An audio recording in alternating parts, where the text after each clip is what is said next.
Assalamualaikum warahmatullahi wabarakatuh. Shalom, selamat pagi dan salam sejahtera buat kita semua. Kami dari kelompok 10 ingin mempresentasikan hasil kerja kelompok kami. Sebelum mempresentasikan, kami akan memperkenalkan diri kami masing-masing. Yang pertama itu ada Adelia Vernita, yang kedua ada Nabila Hanafia, yang ketiga dengan saya sendiri Priscilla Intan Veronik Marpaung, yang keempat Syifa Ajahra, dan yang kelima ada Utari Nurul Aprilianti. Di sini saya akan membahas tentang bab 2, perkembangan pertumbuhan dan kematangan. Perkembangan itu merupakan pengetahuan yang mempelajari persamaan dan perbedaan fungsi-fungsi psikologi sepanjang hidup. Misalnya, bagaimana kepribadian seseorang berubah dan berkembang dari masa anak-anak, remaja, dewasa, dan lansia. Tumbuh merupakan perubahan ukuran organisme karena bertambahnya sel-sel dalam setiap tubuh organisme yang bisa diukur oleh alat ukur atau bersifat kuantitatif, atau secara bahasanya perubahan ukuran organisme dari kecil menjadi besar. Kematangan merupakan suatu potensi yang dibawa individu sejak lahir, timbul dan bersatu dengan pembawaannya, serta turut mengatur pula perkembangan tingkah laku individu. Teori asas-asal filsafat pendidikan barat, nativisme, empirisme, dan konvergensi. Menurut Maurice L.B.G., bahwa sifat dasar atau bawaan dasar moral adalah baik, jelek, atau netral. Sedangkan hubungan manusia dengan lingkungannya bersifat aktif, pasif, atau interaktif. Dari konsep ini berlanjut dengan lahirnya hukum nativisme, empirisme, dan konvergensi. Di sini saya akan menjelaskan pengertian menurut 3 teori. Yang pertama itu ada teori nativisme. Aliran nativisme menyatakan bahwa perkembangan individu ditentukan oleh faktor keturunan atau bawaan sejak lahir. Menurut teori ini, keberhasilan seseorang ditentukan oleh dirinya sendiri. Yang kedua ada teori empirisme. Adalah suatu doktrin filsafat yang menekankan peranan pengalaman dalam memperoleh pengetahuan serta pengetahuan itu sendiri, dan mengecilkan peranan akal. Yang ketiga itu ada teori konvergensi. Berasal dari kata konvergen yang artinya bersifat menuju satu titik pertemuan.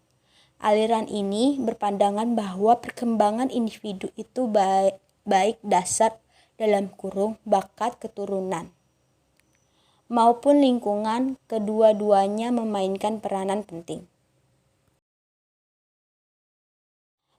Di sini ada 2 contoh. Contoh yang pertama itu ada contoh hubungan manusia dengan Tuhan atau agama. Di sini ada tabelnya. Yang pertama itu ada teori nativisme. Menurut hasil analisa, manusia dalam perkembangannya tidak didasarkan pada Tuhan, alam, masyarakat, ilmu pengetahuan, dan etika. Sehingga semua potensi manusia hanya murni dari hereditas sesuai adanya. Yang kedua ada teori empirisme. Menurut hasil analisa, manusia dalam perkembangannya tidak melibatkan Tuhan dan rasionalisme yang lebih berperan. Jadi semua pemahaman kebenaran berdasarkan akal maupun pengalaman indrawi, sehingga bisa jadi semua proses belajar hanya bertujuan untuk kesenangan. Yang ketiga ada teori konvergensi. Menurut hasil analisanya, manusia dalam perkembangannya tidak melibatkan Tuhan. Jadi semua pemahaman kebenaran berdasarkan akal atau antroposentris mutlak. Hereditas hanyalah sebagai faktor satu dan lingkungan adalah yang lainnya. Sehingga terkesan bahkan bisa jadi semua proses belajar hanya bertujuan untuk kesenangan. Contoh yang kedua adalah hubungan manusia dengan lingkungannya. Teori nativisme. Menurut hasil analisisnya, lingkungan dan pengalaman yang termasuk di dalamnya adalah pendidikan tidak akan berpengaruh terhadap perkembangan manusia. Bisa dikatakan bahwa lingkungan adalah faktor yang tidak mampu mengubah apapun dari proses perkembangan tersebut. Yang kedua ada teori empirisme. Menurut hasil analisisnya, lingkungan dan pengalaman yang termasuk di dalamnya merupakan faktor penting bagi perkembangan manusia, karena pengalaman dari indrawi merupakan sumber pengetahuan. Yang ketiga, teori konvergensi. Menurut hasil analisisnya, lingkungan menjadi faktor penting selain bakat ataupun keturunan, karena berpengaruh pada kebutuhan berkembang manusia. Lanjut kita masuk ke bab 3 tentang faktor endogen dan eksogen. Yang pertama itu ada faktor endogen.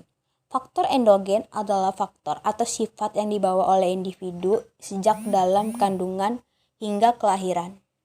Jadi, faktor endogen merupakan faktor keturunan atau faktor pembawaan.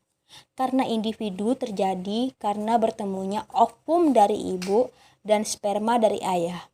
Maka tidaklah mengherankan kalau faktor endogen yang dibawa oleh individu itu mempunyai sifat-sifat seperti orang tuanya.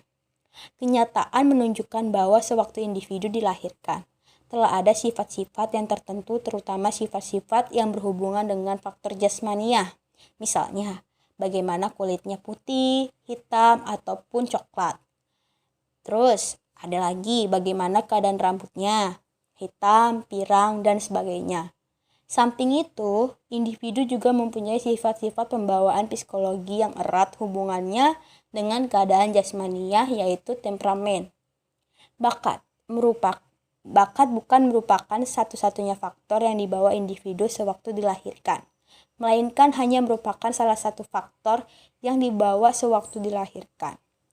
Bakat merupakan potensi-potensi yang berisi kemungkinan-kemungkinan untuk berkembang ke suatu arah. Lanjut, di sini ada faktor eksogen. Faktor eksogen merupakan faktor yang datang dari luar individu, merupakan pengamatan alam sekitar, pendidikan, dan sebagainya, yaitu yang sering dikemukakan dengan pengertian lingkungannya. Lingkungan memberikan kemungkinan atau kesempatan kepada individu. Bagaimana individu mengambil manfaat dari kesempatan yang diberikan oleh lingkungan tergantung kepada individu yang bersangkutan.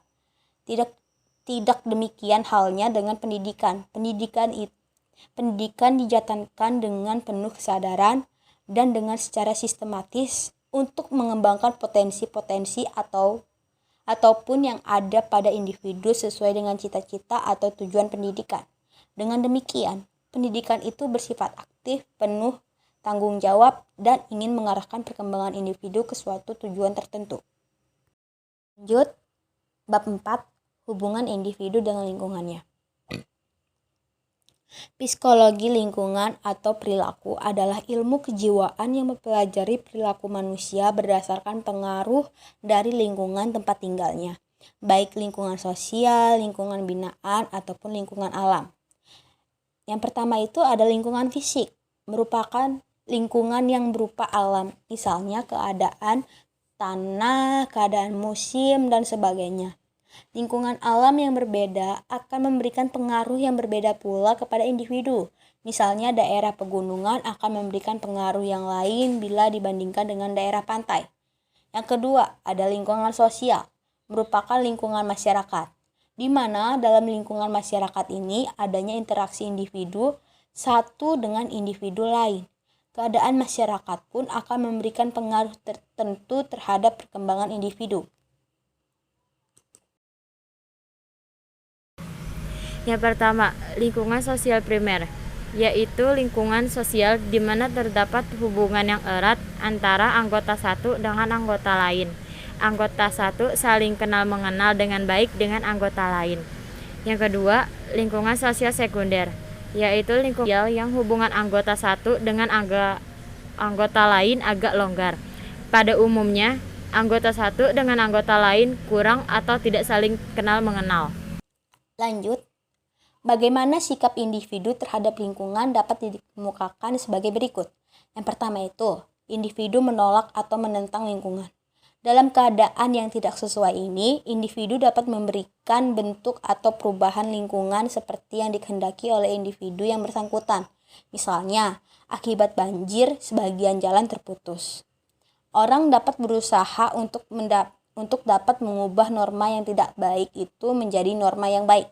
Jadi individu secara aktif memberikan pengaruh terhadap lingkungannya. Yang kedua, individu menerima lingkungan.